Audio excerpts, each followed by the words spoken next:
I know that a lot of woodworkers have belt sanders in their shop and they don't use them because they're afraid of them.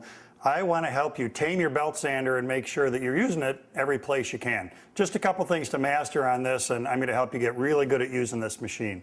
First off, if you're still belt sander shopping, let me give you a couple things to look for. One, bigger is better. This particular sander is a 4 by 24. That means the belts are 4 inches wide, 24 inches long. That big 4-inch platen gives me a lot of work surface down on my material. It helps keep the sander flat, so it's less likely to rock than a narrower sander would be. Makes it very, very easy to hold this sander flat. The other thing I like a lot is variable speed. On this machine, speed is controlled by this dial right here. I can fine-tune my speed of the machine. What I want to do often is slow it way down. Running the machine at a lower speed means it's going to take off material less quickly, not going to be as aggressive, so less chance I'm going to dig in. Now look at what I want to do here. This is a cabinet that I've been working on. I've got a face frame attached to a plywood carcass. The veneer on the top here is only about a 1/24 of an inch thick. I want you to get so good at using a belt sander that, like me, you're even willing to sand this 1/24 of an inch thick veneer with a belt sander. A little bit of practice, you can do it.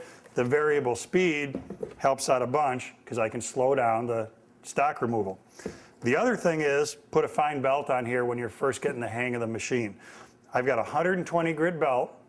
If I use a coarser belt, of course, it's going to take wood off faster. It kind of amplifies any mistake I make because it's taking wood off that much more quickly. So a fine belt is going to help you be a little bit more conservative with the machine. The other thing I want is good dust collection. I can take off possibly lots and lots and lots of material. All that dust is going to get airborne if I don't have good dust collection.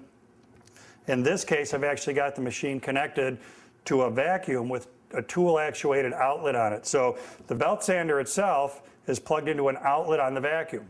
When I turn the belt sander on, the vacuum comes on. When I turn the belt sander off, it shuts off. Does a great job of grabbing the dust right here at the scene of the accident, right here where all that dust is being caused. So we're going to do a good job with dust collection. Now with my work itself, pay attention to how you set up your project. Instead of having this on a workbench that could put it way up here and get my arms in an awkward position, I've got this on a shop stool, so the work is nice and low. That lets me keep my body, my shoulders right over the work so that it's very easy to, again, keep that sander nice and flat. So having this down on that lower stool makes that part of it easier. Now, mechanically, when you get started with the machine, what I'd like you to do is have the platen about half off the end of the material here. So I don't want to start too far away. I don't want to start too far in. About half the platen is cantilevered off the end of the project. I'm going to lift the sander, turn it on, and then kind of like landing a plane, I'm going to ease this down into my work and make a stroke this way, stroke back, working the whole length of this project. When I'm done, like taking off with a plane, I'm going to ease this off the end of the project. Now I'd like to make sure that I can watch what's happening here. In other words, how much wood am I taking off? So I'm going to do that by marking this surface with a pencil line. Now what I can do is monitor that line as I make passes with the sander to make sure I'm taking an equal amount of pencil line off the whole surface, which means I'm taking an equal amount of wood off the whole surface. When you make your passes, we want to run in the same direction as the grain. I'm going to do a pass the width of the sander down this way, move over a little bit, come back up, move over a little bit, come back up. My goal is that each pass overlaps the previous pass by about half the width of the platen. So a little bit of practice plus watching your pencil lines, you'll get the hang of it. The last thing is make sure that this stuff isn't getting in your way. It's not a bad idea to kind of sling the cord up over your shoulder, maybe even the vacuum hose as well. That way you know that your sander isn't going to accidentally run over them as you're making your passes back and forth. So now we're ready for a nice gentle landing. See what we can do with a sanding passer.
Now those pencil lines really paid off because what was happening is that the face frame is solid wood. It's a little bit harder than the veneer I'm working on over here, plus it was standing up above the veneer. So as I had my pencil line being worn off, taken off by the sander, because this material was a little bit harder, it was sanding a little bit slower, so I had to come back and do additional passes there in order to get that strip caught up with this one. So the pencil line was very, very, very, very beneficial.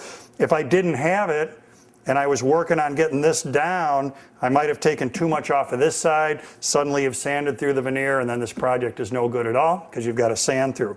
So with those tips, I think that's going to make it a lot easier with practice for you to get the hang of using the belt sander. Once it becomes your friend, you're going to use it all the time. It's a very, very good tool to use in the shop. Now, one of the things that's going to happen is that as you run the belt sander and you use it, you're going to get sawdust in the belt. And in fact, with some of our sanding here, because I was taking glue residue off, I probably have a mix in here of glue and sawdust. With heat, the glue gets warm, it melts. The sawdust will really, really stick to it, so we don't want that to happen. We want to keep this abrasive nice and clean, make sure that we get a lot of life out of it. That's where abrasive cleaning sticks like this come into play. This is actually made out of crepe. And what I want to do is frequently run my sanding belt against an abrasive cleaning stick to get all of this stuff out of it. Using it like this is kind of tough because I've got the sander in one hand, this in the other hand. How am I going to manage that? What I've done is taken an abrasive cleaning stick and epoxied it down to a board. Then I can clamp the board to a table. So now, with just a kiss or two on top of that stick, I can very, very easily clean the belt.